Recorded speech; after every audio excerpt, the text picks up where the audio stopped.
kapurihan, Diyos ng lahat. Sa itaas, kapurihan,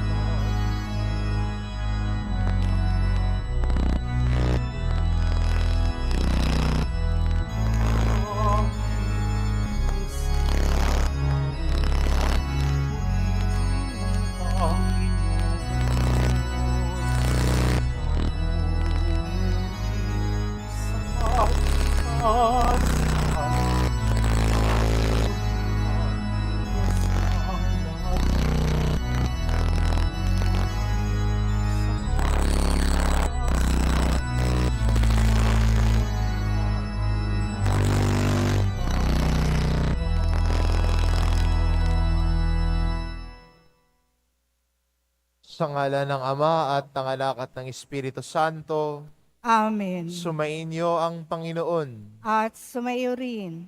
Mga kapatid, aminin po natin ang ating mga kasalanan upang marapat tayong gumanap sa banal na pagdiriwang.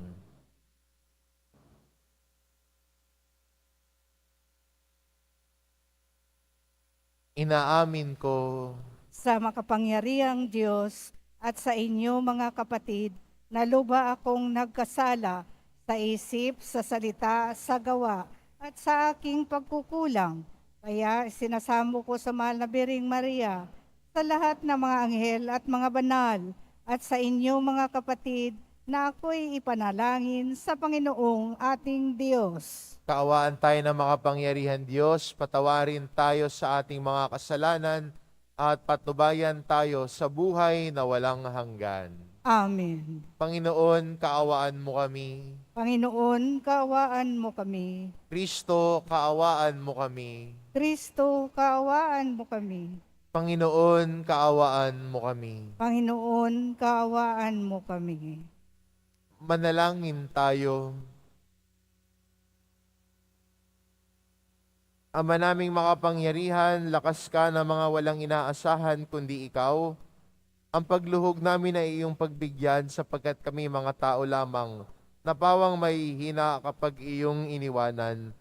Kaya naman kami lagi mong tulungan upang sa pagtupad ng iyong mga kautusan, ikaw ay aming mabigyang kasiyahan sa aming iniisip at ginagawa araw-araw.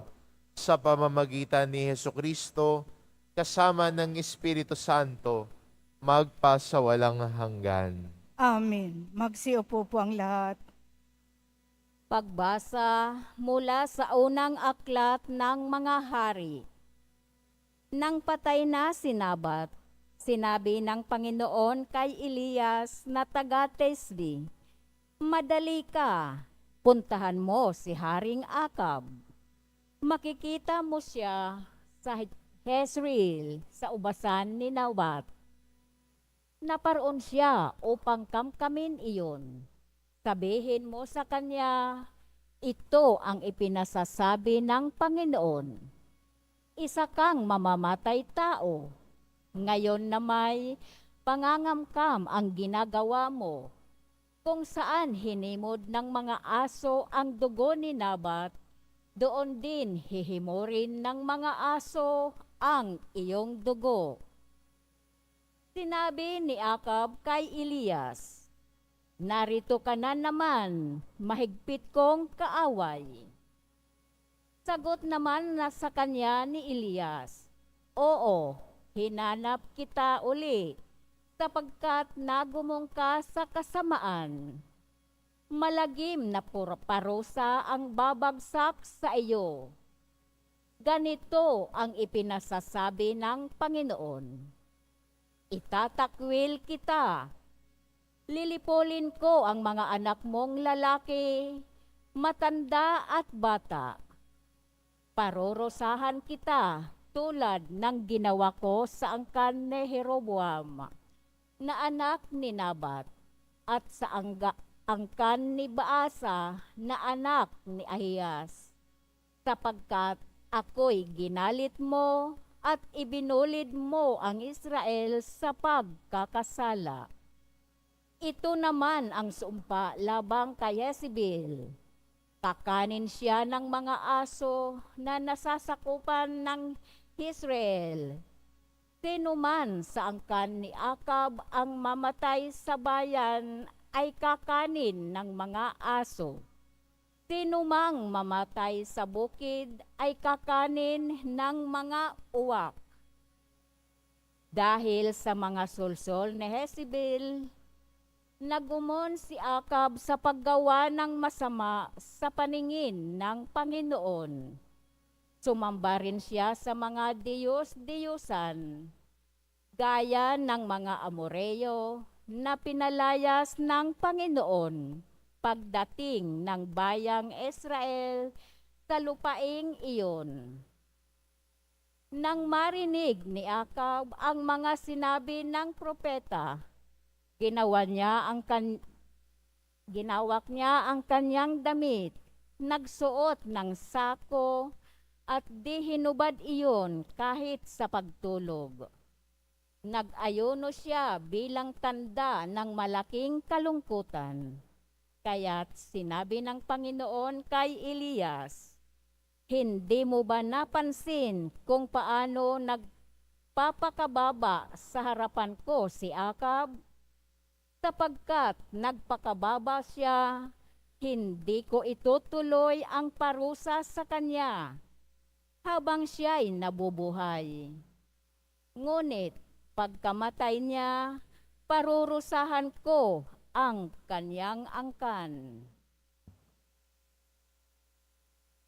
Ang salita ng Diyos. Salamat sa Diyos. Poon, iyong kaawaan, kaming sa iyo'y nagsisuway. Poon, iyong kaawaan, kaming sa iyo'y nagsisuway. Ako'y kaawaan, o mahal kong Diyos, sang-ayon sa iyong kagandahang loob. Mga kasalanan ko'y iyong pawiin, ayon din sa iyong pag-ibig sa akin. Hugasan mo sana ang aking karumhan, dalisayin mo ang aking kasalanan. Poon, iyong kaawaan, kaming sa iyo'y nagsisuway. Ang pagsalansang ko ay kinikilala, laging nasa isip ko at alaala. Sa iyo lang ako nagkasalang tunay, at ang nagawa ko'y di mo nagustuhan. Poon, iyong kaawaan, kaming sa iyo'y nagsisuway. Ang kasalanan ko'y iyo nang limutin. Lahat kong nagawang masamay pawiin. Ingatan mo ako, Diyos kong manunubos.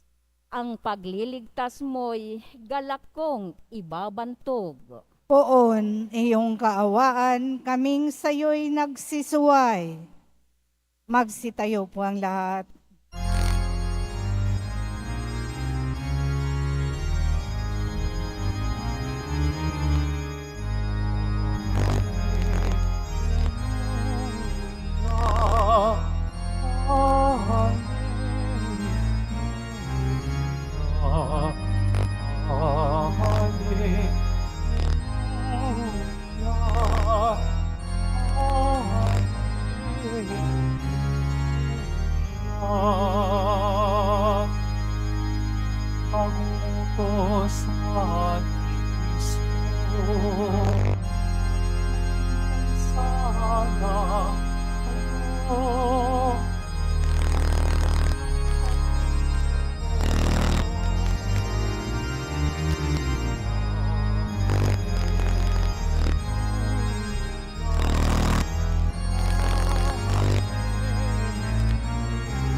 Sumainyo ang Panginoon. At sumayo rin. Ang mabuting balita ng Panginoon ayon kay San Mateo. Papuri sa iyo, Panginoon. Noong panong iyon sinabi ni Jesus sa kanyang mga alagad, narinig na ninyong sinabi, ibigin mo ang iyong kaibigan at kapuotan mo ang iyong kaaway. Ngunit ito naman ang sabi ko, ibigin mo ninyo ang inyong mga kaaway at idalangin ninyo ang mga umuusig sa inyo, upang kayo'y maging tunay na anak ng ninyong amang nasa langit, sapagkat pinasisikat niya ang araw sa masasama at sa mabubuti, at ipinapapatak niya ang ulan sa banal at sa makasalanan. Kung ang mga umiibig sa inyo ang siya lamang inyong iibigin, ano pang gantimpala ang inyong hihintayin? Hindi ba't ginagawa rin ito ng mga publikano? At kung ang binabati lamang ninyo ang inyong mga kapatid, ano ang nagawa ninyong higit kaysa sa mga iba? Ginagawa rin iyon ng mga hintil. Kaya dapat kayo maging ganap, gaya na inyong amang nasa langit. Ang mabuting balita ng Panginoon. Pinupuri ka namin, Panginoong Hesukristo. Magsiupo po ang lahat.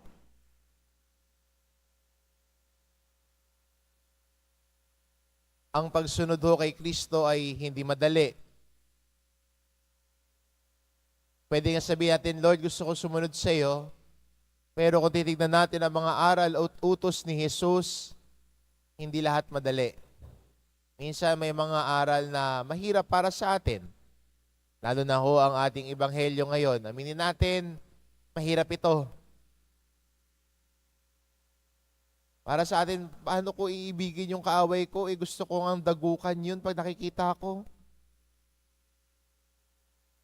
Paano ko pagdadasal yung kaaway ko? Gusto kong madapa yun. Paano ko ibigin yung kaaway ko? Anino nga lang niya, ayoko makita. Pero si Jesus sinasabi sa atin, what makes you different from the other? Anong pinagkaiba mo sa iba? Kung yung gusto mo lang, ang mga malapit lang sa iyo ang iibigin mo. What makes your faith different than the other? At ito yung hamon sa atin ni Jesus. Hindi lang sa simpleng paggawa ng nais natin, pero minsan, ang mga bagay na para sa atin mahirap gawin, yun na nagdadala sa atin sa paglago, hindi ba? At kahit ganun din sa ating kakayahan na magmahal, kakayahan natin na sumunod kay Jesus, kakayahan natin lumago sa ating pananampalataya, kasama din doon ang paggawa ng bagay na hindi mahirap para sa atin. Pero kung gagawin natin, alam nating lalago tayo bilang tao, hindi ba? Para sa mga bata siguro, pag sinabi ng magulang, kumain ka ng gulay, pero ayaw mo kumain ng gulay. Ayaw mo. Pero sabi ng magulang mo, ikagaganda ng kalusugan mo yan. Kahit yung ampalayang mapait, pahirapan para mapakain. Pero sabi nila, kailangan daw. Kailangan yun para ang kalusugan ay maging mabuti. Ganon din naman sa atin buhay Kristiyano. Minsan mahirap talagang mahalin ang kaaway, aminin naman natin. Mahirap magpatawad ng kaaway. Pero kung susubukan natin, tignan mo, lalago ka din sa pananampalataya mo. Mahirap nga naman kung lahat ng tao kaaway mo, parang ang liit ng mundo. Ang hirap sa dibdib at masikip sa dibdib kung ikay may nakaalitan, hindi ba? At ang gusto ng Diyos, lumaya tayo rito. At ang paraan ay tinuturo niya sa atin, mahalin ang kaaway, ipagdasal ang umuusig sa atin. Siguro maganda simula muna natin ito sa pagdasal sa umuusig sa atin. Yung mga taong hindi mo kasundo, baka may naiisip kang nakasagutan mo, kinaiinisan mo, ngiti pa lang niya, nababad trip ka na. Try to include that person right now sa iyong pagdarasal. At ang ipagdadasal natin sa kanya, ay basbasan lagi siya ng Panginoon. Kung may naiisip kang tao na ganoon, kinaiinisan mo, matagal mo nang hindi kinakausap, nakaaway mo kamakailan lang, isipin mo ang mukha ng taong ito, pagdasal mo siya, at sabihin mo lang sa Panginoon, Panginoon, basbasan mo ang taong ito. Siya'y iyong anak rin, siya'y tinubos mo din, basbasan mo siya, Panginoon. Kung ganun ang gagawin natin, pinapalaya natin yung puso natin sa galit at puot. Pinapalaya natin ang puso natin sa sama ng loob. At kung ganun ang gagawin natin, patuloy tayo nakakahakbang sa buhay ng grasya dahil si Jesus ang sinusundan. Kahit hindi madali ang aral at turo ni Jesus, pero kung susubukan natin, lalago tayo sa kabanalan at kabutihan. Patuloy tayo makakalakad sa kanyang landas ng may kalayaan mula sa galit at puot. Amen. Magsitayo po ang lahat.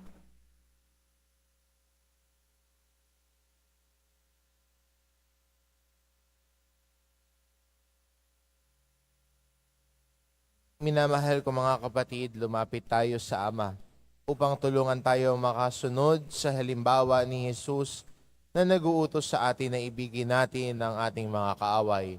Ang ating itugon, Ama, tipunin mo kami sa iyong pag-ibig. Ama, tipunin mo kami sa iyong pag-ibig.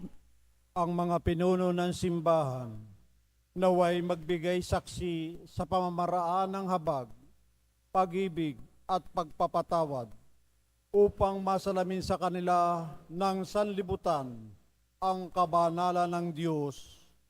Manalangin tayo. Ama, tipunin mo kami sa iyong pag-ibig. Ang mga namimigati at nasusuklam sa kanilang kapwa, naway mapagtanto na naghihiwalay sa kanila sa Diyos ang pagbibigay daan sa hinanakit at galit. Manalangin tayo. Ama, tipunin mo kami sa iyong pag-ibig. Ang mga pamilyang nagkahiwa-hiwalay at sinira ng hindi pagbibigay halaga sa bawat isa, naway muli nilang matagpuan ang dating halab ng pagsasama at pagkakasundo. Manalangin tayo. Ama, tipunin mo kami sa iyong pag-ibig. Ang mga may sakit, naway makamit ang kapayapaan ng kaisipan at kalooban na nagmumula sa kanilang pagkakaunawa at pagtanggap sa kahalagahan ng kanilang pakikihati sa pagdurusa ni Kristo. Manalangin tayo. Ama, tipunin mo kami sa iyong pag-ibig. Ang mga pumanaw, naway makihati sa kapayapaan at kaligtasan ng paghahari ng Diyos. Manalangin tayo. Ama, tipunin mo kami sa iyong pag-ibig. Ama naming Diyos, alam mo kung ano ang mabuti para sa amin. Tanggalin mo ang lahat ng hinanakit sa aming mga puso at basbasan mo ang lahat ng aming pagsusumikap na mahalin ang aming kapwa. Hinihiling namin ito sa pamamagitan ni Kristong aming Panginoon. Amen. Magsiupo po ang lahat.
Magsitayo po ang lahat.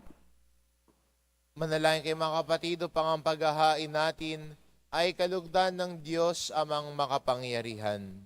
Tanggapin nawa ng Panginoon itong paghahain sa iyong mga kamay sa kapurihan niya at karangalan sa ating kapakinabangan at sa buong sambayanan niyang banal. Ama naming lumikha kami, ginawa mong mga may angking katauhan na dapat pakainin at pangalagaan, at iyong dinudulutan ang banal na pakikinabang. Ipagkaloob mong kami huwag magkulang sa mga iniuukol sa aming kapakanan sa pamamagitan ni Hesukristo kasama ng Espiritu Santo magpasawalang hanggan. Amen. Sumainyo ang Panginoon. At sumayo rin. Itaas sa Diyos ang inyong puso at diwa. Itanaas na namin sa Panginoon. Pasalamatan natin ang Panginoong ating Diyos. Marapat na siya ay pasalamatan. Ama naming makapangyarihan, tunay ngang marapat na ikaw ay aming pasalamatan sa pamamagitan ni Hesukristo na aming Panginoon. Siya ang salitang katuwang mo at kapiling noong ang lahat ng umiiral ay iyong likhain. Siya'y sinugo mo para kami sa gipit palayain. Kaya siya'y kinalinga ng mahal na birhen na naging kanyang inang totoo sa kapangyarihan ng Espiritu Santo. Inako niyang sundin ang loob mo at kamtin ang sambayanang banal para sa iyo. Pinagtiisan niyang iunat sa krus ang kanyang mga kamay upang magwakas ang kamatayan at mahayag ang pagkabuhay. Kaya kaisa ng mga anghel na nagsisiawit ng papuri sa iyo, nang walang humpay sa kalangitan, kami nagbubunyi sa iyong kadakilaan. Santo, Santo, Santo, Panginoong Diyos ng mga hukbo, napupuno ang langit at lupa ng kadakilaan mo. Hosana sa kaitaasan, pinagpala ang naparirito sa ngalan ng Panginoon. Hosana sa kaitaasan. Magsiluhod po ang lahat. Ama naming banal, ikaw ang bukal ng tanang kabanalan, kaya't sa pamamagitan ng iyong Espiritu, gawin mong banal ang kaloob na ito, upang para sa amin maging katawan at dugo ng aming Panginoong Hesukristo. Bago niya pinagtiis ang kusang loob na maging handog, hinawakan niya ang tinapay. Pinasalamatan kanya, pinagati-hati niya iyon, iniabot sa kanyang mga alagad at sinabi, tanggapin ninyong lahat ito at kanin, ito ang aking katawan na ihahandog para sa inyo.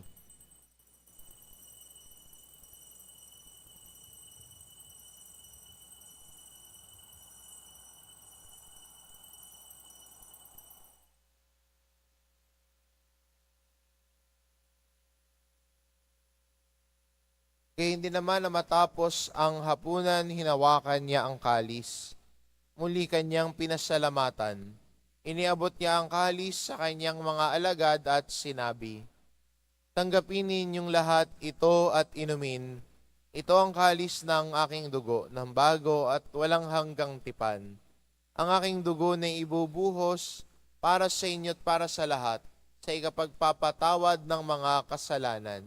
Gawin ninyo ito sa pag-alala sa akin.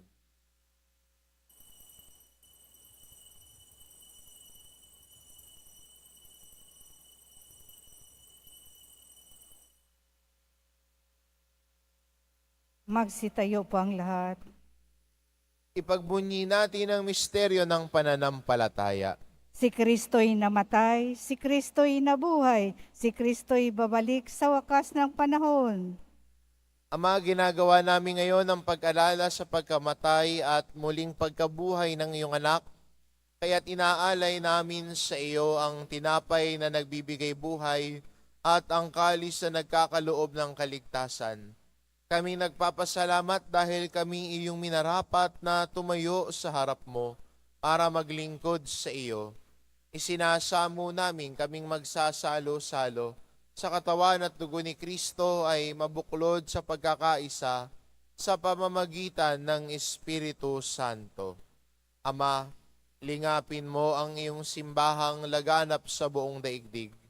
Puspusin mo kami sa pag-ibig, kaisa ni Francisco na aming Papa at ni Jose na aming Obispo at ng Tanang Kaparian. Alalahanin mo rin ang mga kapatid naming nahimlay nang may pag-asang sila'y muling mabubuhay, gayon din ang lahat ng mga pumanaw. Kaawaan mo sila at patuloyin sa iyong kaliwanagan. Kaawaan mo at pagindapatin kaming lahat na makasalo sa iyong buhay na walang wakas. Kaisa na mahal na Birheng Maria na ina ng Diyos, na ang kabiyak ng puso niyang si San Jose, kaisa na mga apostol at ng lahat ng mga banal na namuhay dito sa daigdig ng kalugod-lugod sa iyo, maipagdiwang nawa namin ang pagpupuri sa ikararangal mo sa pamamagitan ng iyong anak na aming Panginoong Hesu Kristo.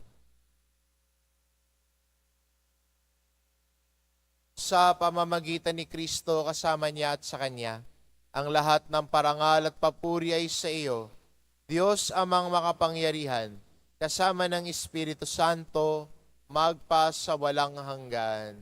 Amen. Sa tagubilin ng mga nakagagaling na utos at turo ni Jesus na Panginoon natin at Diyos, ipahayag po natin ng lakas loob. Ama namin, sumasalangit ka, sambahin ang ngalan mo, mapasa amin ang kaharian mo, sundin ang loob mo dito sa lupa para nang sa langit. Bigyan mo kami ngayon ng aming kakanin sa araw-araw, at patawarin mo kami sa aming mga sala, para nang pagpapatawad namin sa nagkakasala sa amin, at huwag mo kaming ipahintulot sa tukso, at iadya mo kami sa lahat ng masama. Hinihiling namin kami adya sa lahat ng masama pagkalooban ng kapayapaan araw-araw. Iligtas sa kasalanan at ilayo sa lahat ng kapahamakan. Samantalang aming pinananabikan ang dakilang araw ng pagpapahayag ng tagapagligtas naming si Hesu Kristo. Sapagkat iyo ang kaharian at ang kapangyarihan at ang kapurihan magpakailanman. Amen. Panginoong Kristo, sinabi mo sa iyong mga apostol, kapayapaan ang iniiwan ko sa inyo, ang aking kapayapaan ang ibinibigay ko sa inyo. Tungayan mo ang aming pananampalataya at huwag ang aming pagkakasala. Pagkalooban mo kami ng kapayapaan at pagkakaisa, ayon sa iyong kalooban, kasama ng Espiritu Santo, magpasawalang hanggan. Amen. Ang kapayapaan ng Panginoon ay laging sumainyo. At sumayo rin. Magbigayan kayo ng kapayapaan sa isa't isa. Kordero ng Diyos na nag-aalis ng mga kasalanan ng sanlibutan, maawa ka sa amin.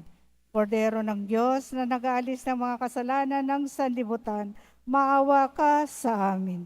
Kordero ng Diyos na nag-aalis ng mga kasalanan ng sanlibutan, ipagkaloob mo sa amin ang kapayapaan. Magsiluhod po ang lahat.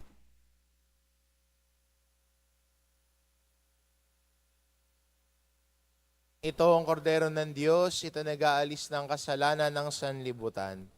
Mapalad ang mga inaanyayahan sa kanyang piling. Panginoon, hindi ako karapat-dapat na magpatuloy sa iyo. Ngunit sa isang salita mo lamang ay gagaling na ako.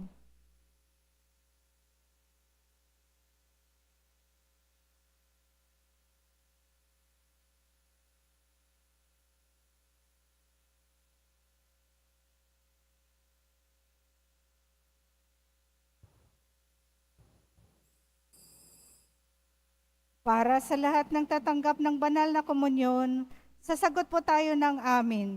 Pagkasabi ng pari o ng lay minister ng katawan ni Kristo, at isubo agad sa bibig bago umalis sa harapan ng pari o lay minister. Sumunod po tayo.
Magsitayo po ang lahat.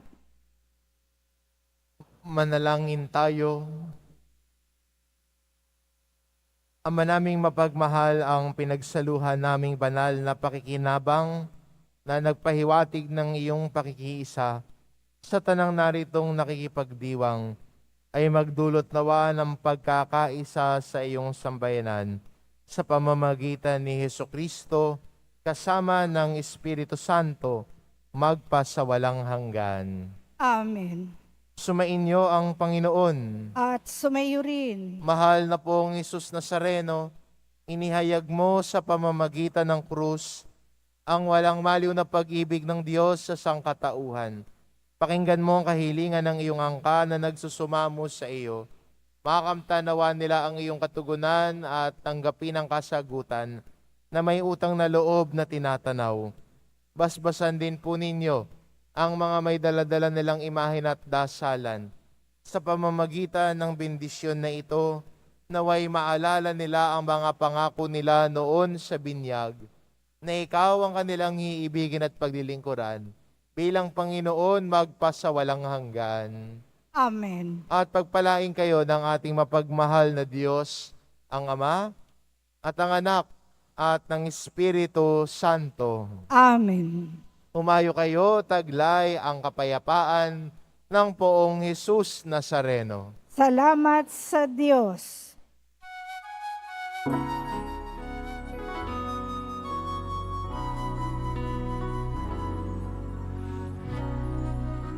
Jesus Nazareno, sinasamba ka namin. O namin, parang mo ang aming at kaligtasan sa Padre Jesus Nazareno. Iligtas mo kami sa kasalanan, ang pusong pinamatay sa isang kagalakan.